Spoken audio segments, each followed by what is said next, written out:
এরপরে এর আগে আরেকটি কাহিনী আছে এই আয়াতের প্রথম দিকেই। সেটি ছিল এরকম যে নমরুদের সাথে যখন আল্লাহর সম্পর্কে তার ফাইট হচ্ছিল, তখন তিনি বলছিলেন যে আমার রব মৃত্যুকে জীবিত করতে পারেন, আবার জীবিতকে মৃত্যু দিতে পারেন, এটি হলো আমার রব। তখন নমরুদ বলেছিল যে আমি তো এগুলা করতে পারি, আমি তো মৃত, আনা ওহি অমিত, আমি জীবন দেই, আমি মৃত্যু দেই, আমার তো এগুলি কাজ। নমরুদ তার প্রমাণ তিনি তখন তার জেলখানা থেকে দুইজন কয়েদিকে নিয়ে আসলেন। একজন কয়েদিকে তিনি মুক্ত করে দিলেন, আর একজনকে ফাঁসিতে ঝোলালেন, দিয়ে বললেন যে আনা ওহি অমিত, আমি তো মারতে পারি, আমি তো বাঁচাতে পারি, এই হচ্ছে আমার কাজ।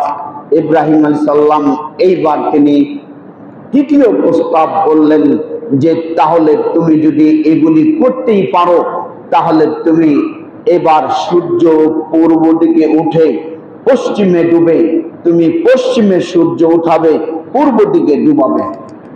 যখন এই প্রস্তাব করা হলো, তখন নমরুদ বললেন ফাবুহিতাল কাফার, তখন এই কাফের একেবারে হতভম্ব হয়ে গেল, অর্থাৎ পরাজয় বরণ করলো। কারণ মানুষের হাতে কিছু সময় শক্তি থাকে, যে শক্তিটা সে ব্যবহার করতে পারে, এটি তার ইখতিয়ার আছে। বান্দার কিছু ইখতিয়ার ইচ্ছাধীন আছে, যেগুলি আল্লাহ তাবারক ওয়া তাআলা তাকে পরীক্ষামূলক দিয়েছে, যে তার একটা ভালো থাকা, ক্ষমতা থাকা, পাওয়ার থাকা, আর্থিক তার শক্তি ব্যবহার, এগুলি আল্লাহ তাবারক ওয়া তাআলা তার মাংসপেশির ভিতর তাকে শক্তি দিয়েছে। এটি হলো আমানত এবং এটি তাকে ব্যবহার করার শক্তি দেওয়া হচ্ছে।